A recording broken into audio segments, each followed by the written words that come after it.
Assalamualaikum warahmatullahi wabarakatuh.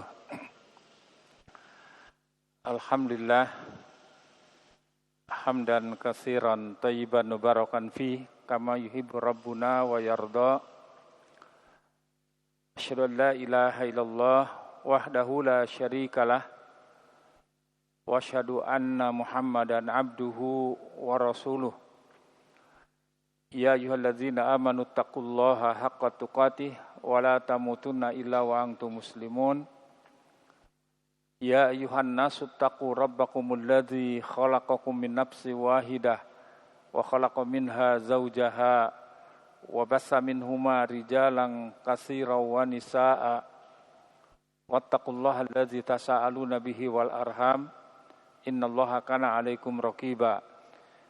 Ya ayyuhalladzina amanu taqullaha wa qulu qawlan sadida yuslih lakum a'malakum wa yaghfir lakum dzunubakum wa may yuti'illaha wa rasulahu faqad faza fawzan 'azima. Amma ba'du fa inna asdaqal hadis kitabullah wa khairal huda huda Muhammadin sallallahu alaihi wasallam wa syarrul umur muhdatsatuha wa kullu muhdatsatin bid'ah wa kullu bid'atin dhalalah wa kullu dhalalatin finnar.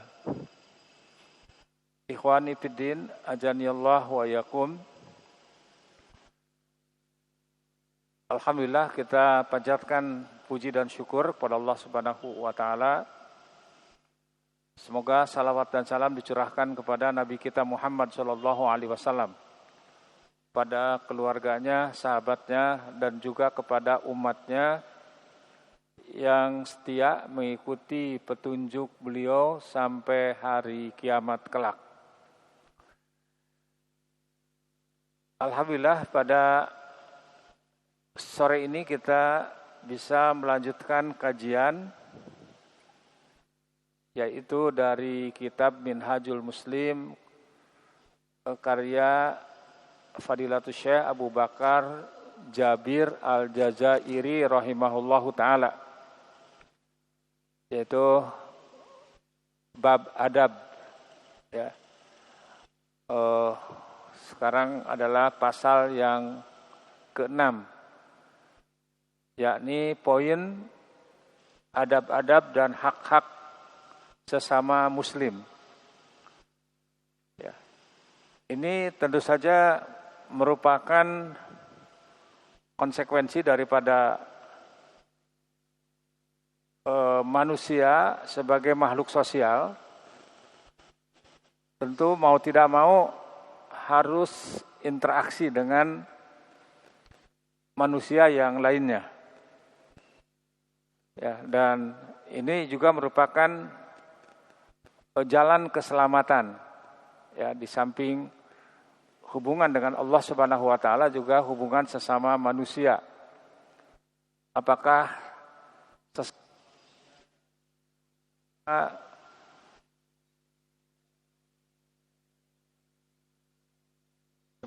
ya, nanti akan diatur di dalam Islam. Kenapa? Sebab kalau tidak demikian,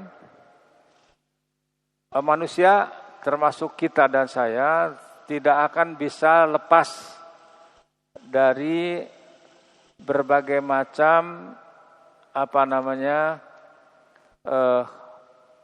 kehinaan atau kesengsaraan. Hal ini sebagaimana yang dijelaskan oleh Allah Azza wa Jalla di dalam Al-Quran di surat Ali Imran, surat yang ketiga ayat 112. Ya. A'udzubillahi samil alim minasyaitonir rajim.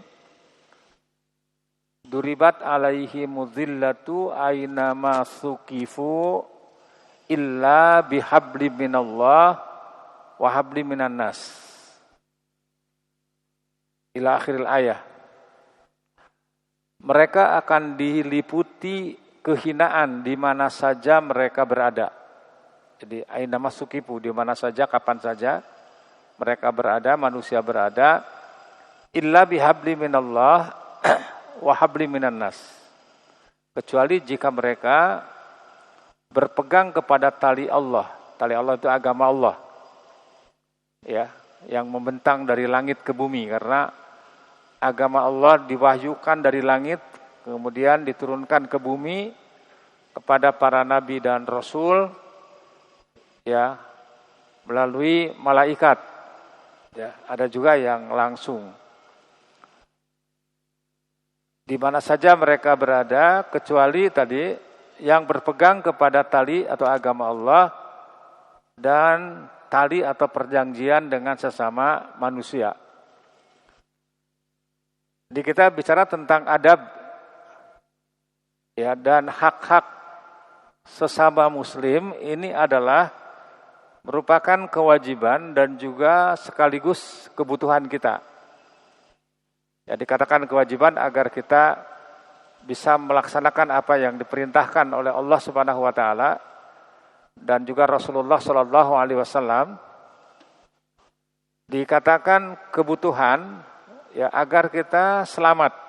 Ya, artinya tidak termasuk orang-orang yang tadi dihinakan oleh Allah Subhanahu wa taala.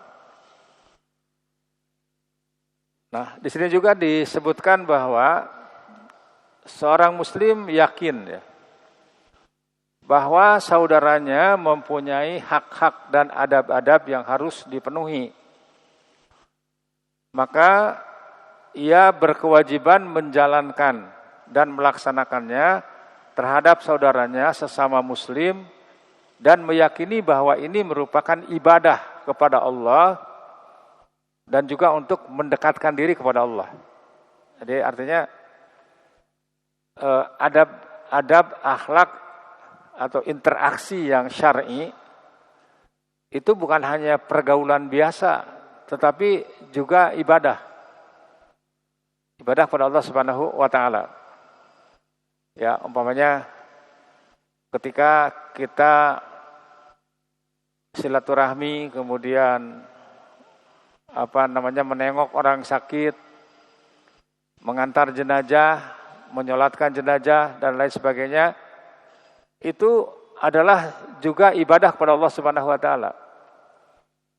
Jadi ternyata yang namanya ibadah itu tidak hanya sebatas ibadah praktis, yaitu toharoh, bersuci, ya, yaitu mandi, wudu, tayamum, sholat, zakat, saum, haji, umroh, upacara kelahiran, upacara pernikahan, upacara kematian dan lain sebagainya. Tidak hanya sebatas itu. Ya, kalau yang itu tadi tata cara, acara dan upacaranya, petunjuk pelaksanaannya secara rinci sudah dijelaskan di dalam Al-Quran dan hadis Nabi Shallallahu Alaihi Wasallam. Ternyata dalam pergaulan pun ini akan mendatangkan berbagai macam pahala. Ya, benar apa yang dikatakan oleh sahabat yang mulia Ali bin Abi Thalib radhiyallahu anhu. Moto setiap muslim itu adalah ana muslimun qabla kulli syai'. Saya ini Islam sebelum segala sesuatu. Jadi saya berbicara, saya bekerja, saya diam, saya gembira, saya sedih, saya berpakaian, saya berpenampilan, itu semuanya ada dasar-dasar Islam. Bagian daripada ibadah kepada Allah Subhanahu wa taala. Ya, contoh namanya tibang pakai sendal. Ya mungkin itu kan asalnya mubah. Tapi kalau dia pakai sendal atau sepatu, alas kaki, mendahulukan kaki yang kanan, dan ketika membuka, mendahulukan yang kiri, karena meneladani Rasulullah SAW, itu dapat pahala. Ya, makanya benar kata beliau, hayatuna kulluha ibadatun. Hidup kita ini seluruhnya ibadah. Ya, apa yang tidak mendatangkan pahala aja. Setiap aktivitas kita, kalau dikaitkan dengan sunnah Nabi Shallallahu Alaihi Wasallam akan jadi ibadah. Jangankan masuk masjid, jangankan duduk di masjid, masuk keluar WC saja, Kalau kita masuk keluarnya itu seperti Rasulullah SAW, itu dapat pahala. Nah disitulah ternyata maksud ayat yang menjelaskan bahwa aku tidak menciptakan jin dan manusia kecuali untuk beribadah kepadaku. Wa ma khalaqtul jinna wal insa illa liya'buduni, di surat 51 Az-Zariyat ayat 56. Ternyata ibadah itu adalah ada ibadah dalam artian yang sempit. Kalau kata orang ibadah praktis ya seperti tadi, toharoh, bersuci, sholat, zakat, saum, haji, umroh, upacara pernikahan, upacara kematian, kelahiran, itu sudah ada tuntunannya. Sehingga bisa diartikan ibadah dalam artian yang sempit itu adalah pengabdian manusia kepada Allah Subhanahu wa taala yang tata cara, acara dan upacaranya secara rinci sudah dijelaskan dalam Al-Qur'an dan hadis. Sehingga kita tidak usah melakukan modifikasi, menambah, mengurangi, tidak. Ikuti aja Rasulullah. Ya, sebagaimana kata sahabat yang mulia Abdullah bin Mas'ud radhiyallahu anhu, ittabi'u wa la tabtadi'u faqad kufitum. Urusan ibadah ini ikuti saja Rasulullah SAW cukup. Jangan mengada-ngada karena kalian sudah dicukupkan. Ya, makanya kan kata beliau apa? Sebelum beliau meninggal beliau mengatakan dalam wasiat yang terakhir, yang mengharukan para sahabat, apa kata beliau? Taraktukum ala mislil baydo, atau ala mahajjatil baydo, lailuha kanahariha la yazigu anha illa halikun.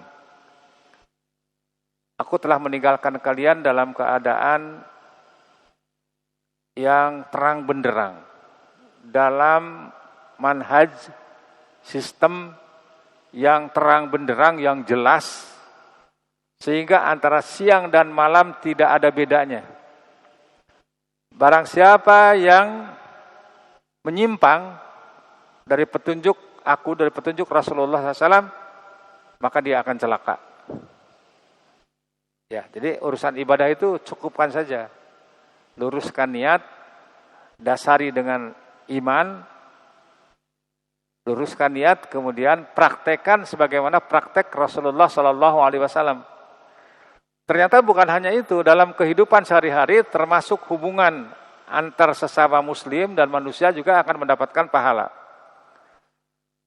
Kemudian di sini disebutkan hak-hak dan adab-adab ini telah diwajibkan Allah kepada setiap Muslim untuk dilaksanakan terhadap saudaranya sesama Muslim, sehingga tidak diragukan lagi bahwa ini merupakan ibadah kepada Allah dan sarana untuk mendekatkan diri kepadanya. Ya, jadi ternyata kita bertemu dengan teman, dengan saudara sama Muslim tidak hanya rutinitas, tapi di situ ada peluang untuk mendapatkan pahala. Kalau adab-adab ini diterapkan, apa saja? Di antara hak-hak dan adab-adab tersebut adalah nomor 1, mengucapkan salam kepadanya saat berjumpa sebelum mengajak berbicara. Yaitu mengucapkan Assalamualaikum. Ya, dan itu juga, salam itu juga sudah dicontohkan oleh Nabi SAW. Ya, apa redaksinya itu? Assalamualaikum warahmatullahi wabarakatuh. Kalau pendeknya Assalamualaikum. Atau Assalamualaikum warahmatullah. Nah, dan menjabat tangannya, ya kalau sesama laki-laki tentu saja. Lalu dibalas dengan ucapan Waalaikumsalam warahmatullahi wabarakatuh. Bagaimana hukum mengucapkan salam ketika bertemu? Hukumnya sunnah, tapi menjawabnya wajib. Ya. Walaupun nanti wajibnya itu wajib kifayah, diwajibkan per kelompok gitu. Mana dalilnya? Di antaranya di surat An-Nisa ayat 86. Wa idza huyyitum bi tahiyyatin fahayyu bi ahsana minha aw rudduha. Apabila kamu dihormati dengan suatu penghormatan, maka balaslah penghormatan itu dengan yang lebih baik atau balaslah dengan yang serupa. Maksudnya begini, yang lebih baik itu. Makanya ada teman tiba-tiba mengucapkan Assalamualaikum. Maka yang terbaik jawabannya itu dijawab dengan lengkap. Waalaikumsalam warahmatullahi wabarakatuh. Waalaikumsalamnya itu wajib. Warahmatullahi wabarakatuh bonus. Tapi tadi au misliha, paling tidak sesuai dengan apa yang diucapkan. Assalamualaikum, waalaikumsalam. Itu balik modal. Tidak tambahan. Dan itu wajib. Ya. Kalau ditambah tadi waalaikumsalam warahmatullahi wabarakatuh. Tapi kalau teman kita mengucapkan assalamualaikum warahmatullahi wabarakatuh, kita pun wajib menjawab waalaikumsalam warahmatullahi wabarakatuh. Kemudian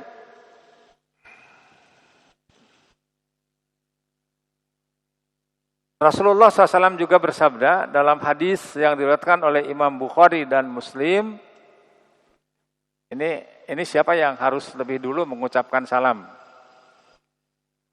Pertama, yusallimu raqibu alal mashi wal mashi alal qa'id wal qalil alal katsir.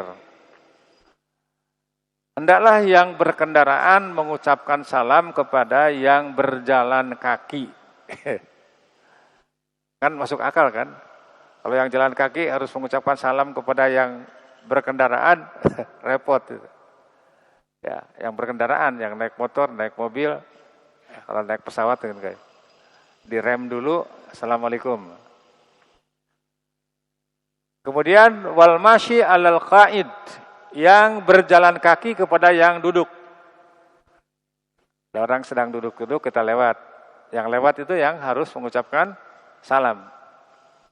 Kemudian wal qalil alal katsir, dan rombongan yang atau kelompok yang kecil, yang sedikit kepada yang lebih banyak. Gitu. Jadi itu apa namanya adab-adabnya seperti itu gitu kan. Jadi yang berkendaraan kepada yang jalan kaki kepada yang sedang duduk, kelompok yang sedikit kepada yang lebih besar. Kemudian dalam kitab Al-Jan Al-Iraqi berkata ya ada tambahan itu, walaupun disebutkan saya tidak menemukan tambahan ini ada dari mana gitu. Mungkin ini sebagai syarah aja penjelasan. Yaitu innal malaikata ta'ajjaba minal muslimi yamurru al muslimi wala yusallimu alaihi. Sesungguhnya malaikat merasa heran terhadap seorang muslim yang lewat di depan sesama muslim tapi tidak mengucapkan salam kepadanya. Aneh gitu. Jadi ini mungkin ditampilkan keterangan ini untuk menjelaskan bahwa yang lebih dahulu memberi salam itu adalah yang berjalan kepada yang sedang duduk. Kemudian dibawakan juga hadis riwayat Bukhari dan Muslim, wa taqra'us salam ala man arafta wa man lam ta'rif. Dan engkau ucapkan salam baik kepada orang yang engkau kenal maupun yang tidak engkau kenal. Kadang-kadang kan ya yang disalam itu yang kenal aja, yang tidak kenal enggak gitu. Padahal sama muslim. Nah, ini juga sering ya ada adab juga itu, adab yang tidak baik. Ya saya dulu ingat ya Ustaz Yazid bin Abdul Qadir Jawas hafizahullah taala ketika di Dewan Dakwah itu sering marah-marah kepada para peserta kajian karena mendapatkan laporan gitu. Ini yang muda-muda yang masih semangat tuh, hanya salam kepada yang kenal aja gitu. Sampai beliau katakan, saya dengar sendiri. Antum harus tahu, di Dewan Dakwah ini semuanya muslim. Antum mengucapkan salam jangan pilih-pilih gitu. Ya karena memang begitu sabda Rasulullah SAW, wa taqra'us salam, dan engkau ya harus mengucapkan salam ala man arafta wa man lam ta'rif, kepada yang engkau kenal dan kepada yang tidak kenal. Kemudian dibawakan juga hadis riwayat Imam Abu Dawud, Ibnu Majah dan At-Tirmidzi. Ma min muslimaini yaltaqiyani fayatasofahani illa ghufira lahuma qabla an yatafarraqa. Tidaklah dua orang muslim bertemu lalu saling berjabat tangan, ya, assalamualaikum, jabat tangan, melainkan Allah mengampuni keduanya sebelum mereka berpisah. Ya Masya Allah ya, itu bisa menghapus dosa-dosa. Walaupun umpamanya hanya as-sogoir, dosa-dosa kecil. Tapi itu kan kesempatan untuk menghilangkan dosa kita. Ya, dalam rangka tazkiyatun nufus. Kenapa? Sebab sabda Nabi SAW, tidak ada orang yang tidak berbuat dosa. Kullu bani Adam khotta'un wa khairul khotta'in at-tawwabun. Setiap anak Adam, setiap manusia itu pernah berbuat salah. Dan sebaik-baik orang yang berbuat salah adalah orang yang tobat, kembali kepada Allah Subhanahu wa taala. Ya, ternyata orang yang terbaik itu bukan orang yang tidak pernah berbuat salah, yang tidak pernah keliru. Ya, karena para nabi dan rasul pun pernah berbuat salah tetapi mereka maksum. Langsung diluruskan oleh Allah Subhanahu wa taala. Apalagi kita.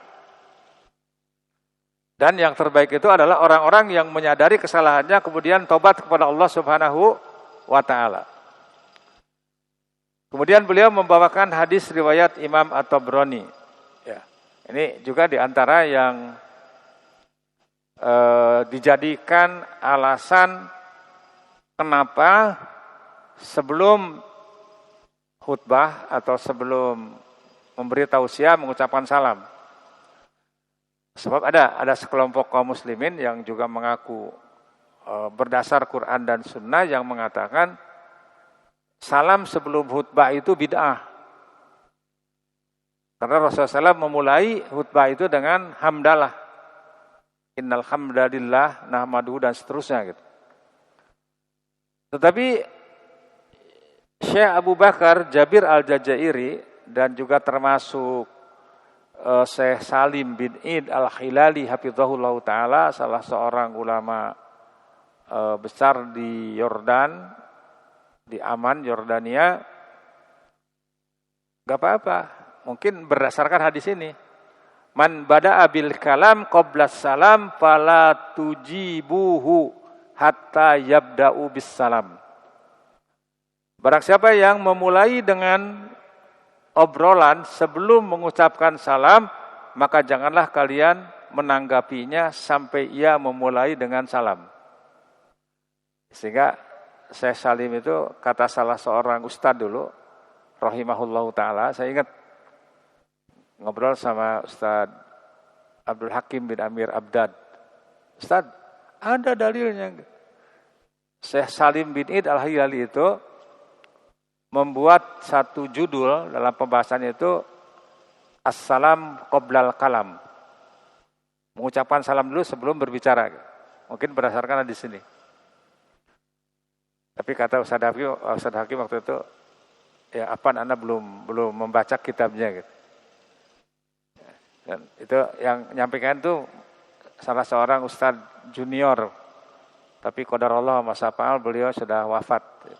Dalam salah satu waktu itu ada daurah, kemudian setelah tampil di TV kemudian tiba-tiba wafat. Ya, semoga Allah memasukkan beliau mendapatkan rahmat yang luas, ditempatkan di surga Firdaus. Jadi ini tentang salam. Yang pertama itu ketika bertemu mengucapkan salam. Yang kedua, mentasmitnya bila ia bersin. Apa mentasmit itu? Yaitu mengucapkan yarhamukallah, yang artinya semoga Allah merahmatimu bila ia memuji Allah. Kemudian mengucapkan alhamdulillah. Ketika bersin kemudian dia fahamidallah, alhamdulillah.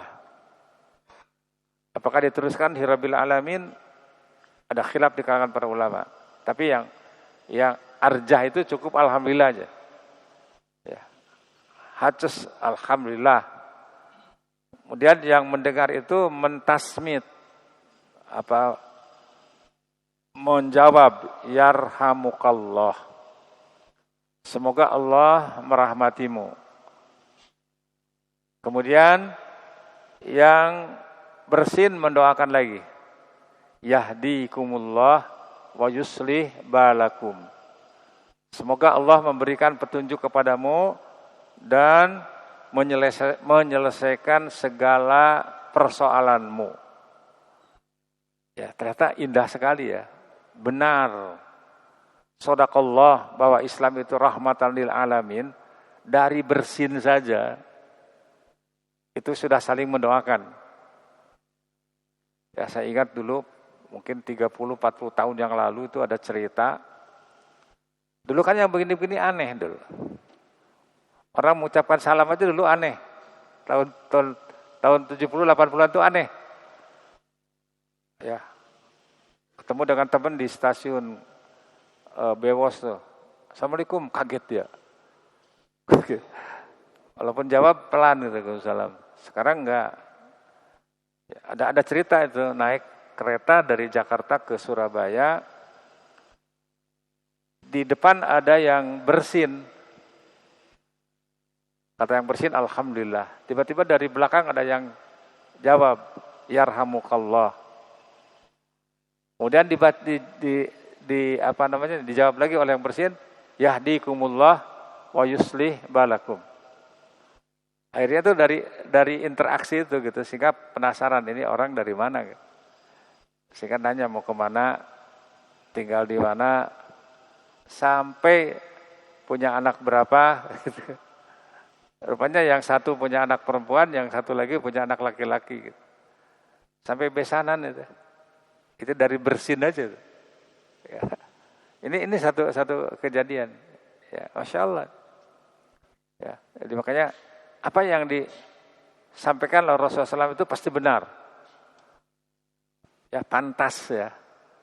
Konsekuensi syahadat yang kedua, yang pertama itu, setelah kita mengucapkan wa asyhadu anna Muhammadar Rasulullah dan aku bersaksi bahwasanya Muhammad utusan Allah, kan konsekuensi yang pertama apa?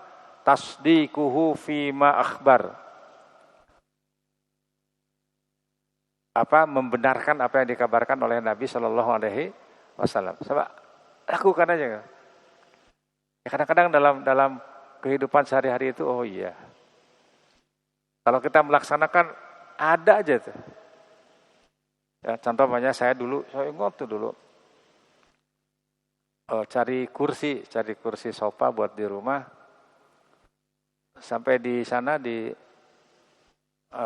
Pelumpang ada toko mebel. Toko mebel. Yang punya itu Chinese terus. Tapi istrinya itu orang Indonesia gitu. Terus saya tanya, kok Islam bukan? Iya katanya. Suka ngaji enggak? Suka. Sama siapa? Nyebut salah seorang ustadz. Ternyata ustadz itu sahabat saya gitu. Oh, saya kenal gitu. Itu saya kenal gitu kan. Itu sahabat saya ustadz itu gitu kan. Tinggalnya di sana kan. Oh iya kan. Itu lain udah sambutannya. Ayo Pak, mau cari kursi bagaimana gitu. Tapi saya tunjuk maunya sih ini gitu, tapi uang saya nggak cukup gitu. Kalau harganya enggak ambil aja, ambil gampang gitu kan. Dalam arti sedekah Rasulullah SAW ternyata ya kecil-kecilan gitu kan, benar apa yang Rasulullah sabdakan itu ya, apa namanya, kata beliau, man ahabba an yubsata fi rizqihi wa an yunsa'alahu fi asarihi falyasyir rahimahu. Barang siapa yang ingin dipanjangkan umurnya, dimudahkan rezekinya, maka jalinlah tali silaturahim. Ya, itu kan gitu. Ya mau servis mobil aja, ternyata ngobrol-ngobrol di Auto 2000 ada Ikhwan yang suka ngaji juga gitu. Akhirnya udah Ustaz, atas nama saya aja gitu. Kenapa? Biar dapat diskon gitu. Itu kan karena ada ya apa namanya? Ada hubungan silaturahim. Benar itu. Makanya termasuk dalam adab-adab bergaul itu yakin apa yang disabdakan Rasul itu pasti benar. Ya, ketika dapat musibah, ketika dapat kegembiraan, bersabar, bersyukur, itu pasti benar itu. Janji-janji Allah dan Rasul itu pasti benar. Asal kita yakin. Ya, jangan ragu-ragu benar enggak ini gitu. Kalau gitu enggak. Sebab Allah Subhanahu wa taala juga akan memberikan sesuai dengan tingkat keyakinan orang itu gitu. Nah, kemudian tadi ketika bersin ucapkan alhamdulillah. Gimana Ustaz kalau bersinnya sering gitu? Itu kewajiban kita untuk mendoakan tuh hanya 3 kali. Kalau lebih dari 3 kali itu pasti lagi flu. Jadi jangan yarhamukallah lagi.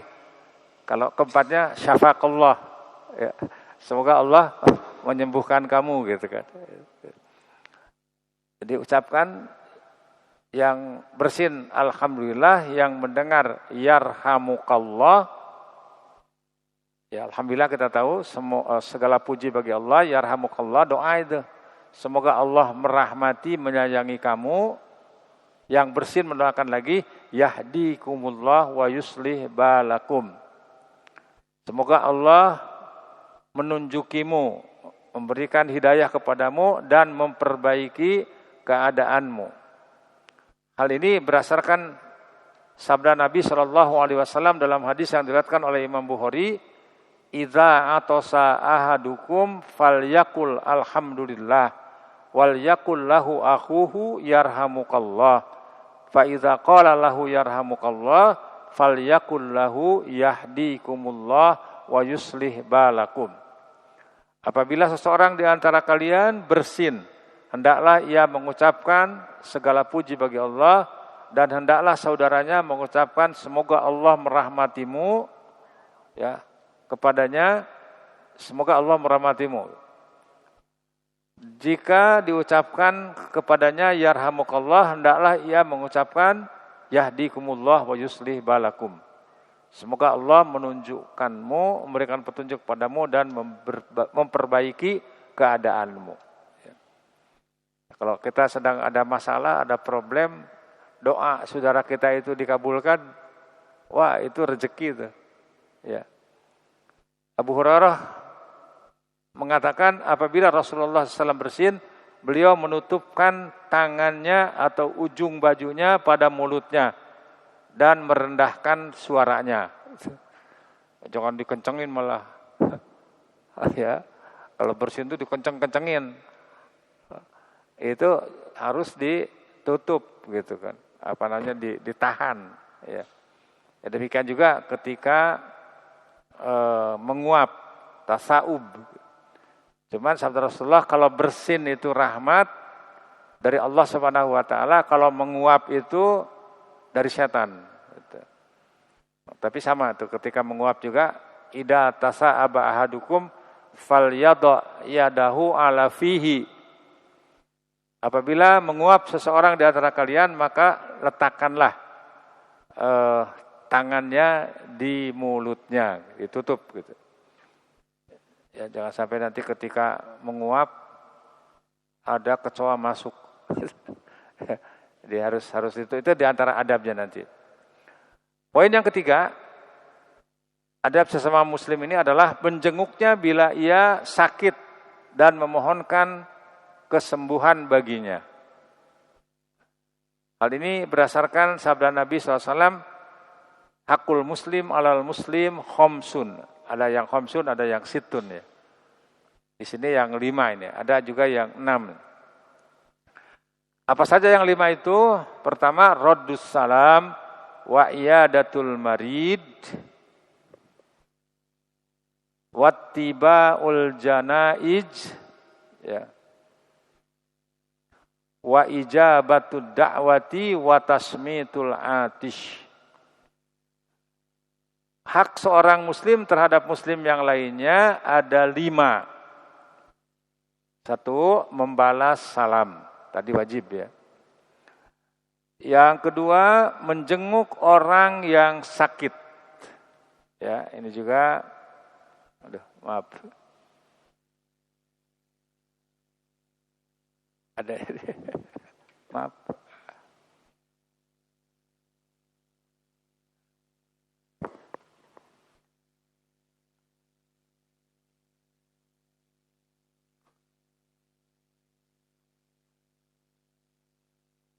Jadi pertama menjawab salam, membalas salam. Yang kedua menjenguk orang yang sakit. Yang ketiga mengantarkan jenazah. Yang keempat memenuhi undangan dan mentasmid orang yang bersin. Gitu.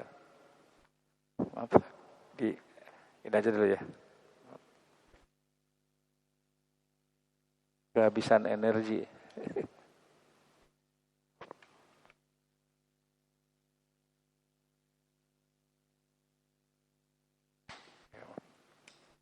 Ya, salam nanti ininya dikirim sama Pak Hendra.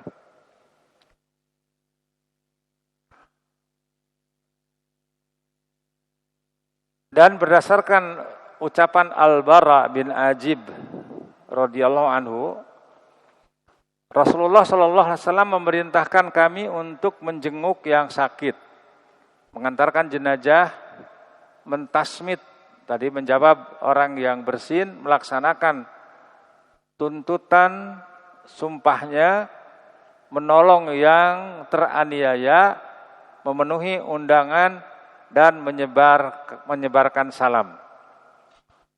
Jadi ini adalah di antara hak-hak yang lain. Kemudian juga beliau membawakan hadis riwayat Imam Bukhari, udul marida wa atimul jai'a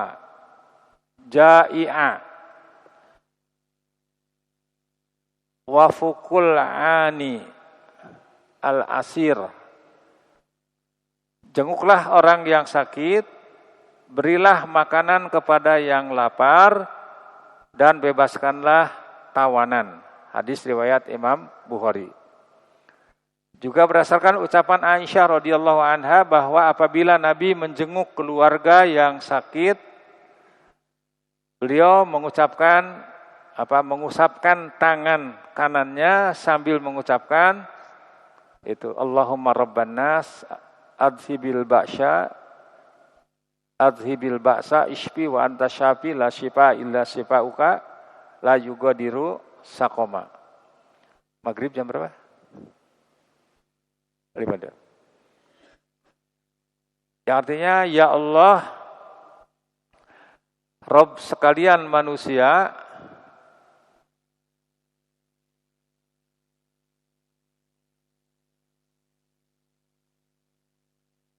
putus.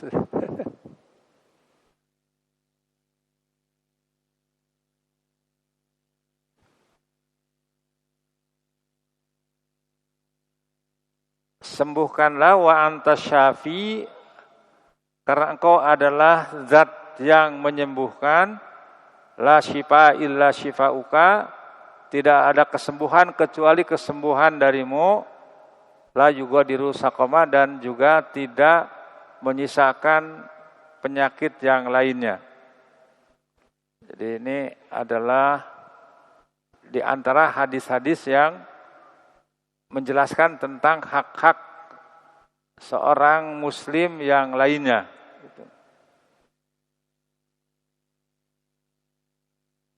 Datanya masih ada. Ya, oh iya, oh gitu. Ya.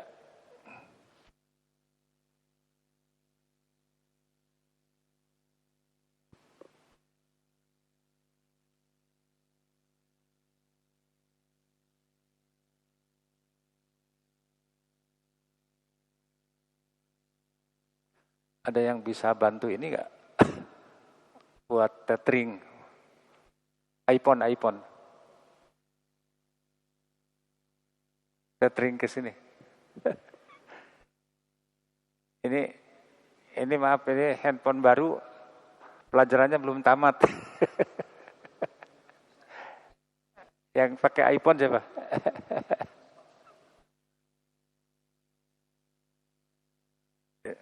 Di tethering. Buat ke sini.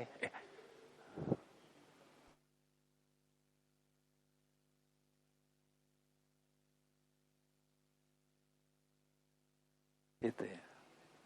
Ini nih.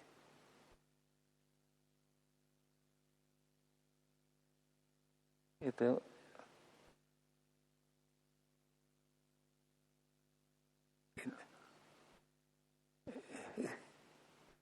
ini. Dari sini. Iya.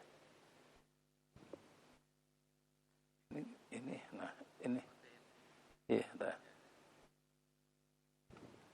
Ke sini nih. Maaf ini gaptek. Ke sini ya. Dari situ ke sini. Ya. Iya.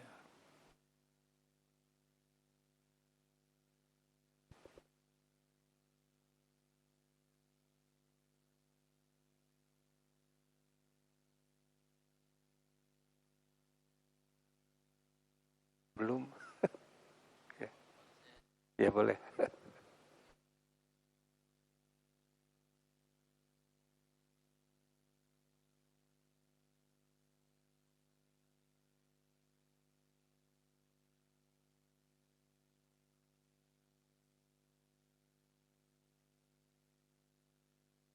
Minta sandi.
Poin yang ketiga, yaitu sampai kepada doa kepada orang yang sedang sakit. Walaupun sih banyak ya, ada juga mungkin la ba'sa tahurun insyaallah, banyak. Atau mengobati sendiri itu. Tapi ini kan dalam konteks mendoakan orang yang sedang sakit. Ya, dan ya Masya Allah ya, orang yang sedang sakit kemudian dijenguk, Itu ada yang jenguk aja sudah jadi obat itu. Sudah jadi obat. Apalagi dibawakan makanan yang dia senangi, ya tentu yang tidak menambah parah penyakitnya ya. Ya. Tentu orang yang dirawat karena diabetes jangan dikirim permen, ya, dikirim buah dan sebagainya. Kemudian poin yang keempat adalah mengurusi jenazahnya bila meninggal. Ya, kalau meninggal dia, apa kewajiban kita? Menunggu di situ, mau meninggal itu ditalkinkan, diingatkan kalimat la ilaha illallah. Ya, sabda Rasulullah, lakinu mautakum la ilaha illallah. Ingatkan orang yang meninggal di antara kalian dengan kalimat la ilaha illallah, fa innahu man kana akhiru kalamihi la ilaha illallah dakhalal jannah. Karena barang siapa yang akhir ucapannya itu kalimat la ilaha illallah, maka dia akan masuk surga. Di kalimat la ilaha itu dahsyat. Menjamin akan masuk surga. Ya, hatta mungkin orang itu sudah 60-70 tahun. Ya, kafir katakanlah, kemudian menjelang kematian, dia mengucapkan la ilaha illallah, masuk surga. Atau sebaliknya, dia orang solih, dia orang yang beribadah, udah puluhan tahun, tetapi pada akhir hidupnya dia mengingkari la ilaha illallah, masuk neraka. Dahsyat sekali. Hanya itu harus diusahakan, ya, agar yang mau meninggal itu mengakhiri ucapannya dengan kalimat la ilaha illallah. Jadi dibisikkan gitu. Kalau dia diam, jangan dipaksa, biarkan aja. Tapi kalau bicara lagi yang lain, bisikan lagi la ilaha illallah. Diharapkan akhir ucapannya itu kalimat la ilaha illallah. Karena Rasulullah bersabda, man kana akhiru kalamihi la ilaha illallah dakhalal jannah tadi, atau man alima annahu la ilaha illallah dakhalal jannah. Kalau yang pertama barang siapa yang mengucapkan, yang kedua barang siapa yang tahu, meyakini bahwasanya tidak ada ilah yang hak untuk diibadahi kecuali Allah, maka dijamin untuk masuk surga. Ya. Udah maghrib? Baiklah, kita salat maghrib dulu, nanti insyaallah akan dilanjutkan. Wassallallahu ala Muhammadin wa ala alihi wa sallam wa akhiru da'wana walhamdulillahirabbil alamin. Assalamualaikum warahmatullahi wabarakatuh.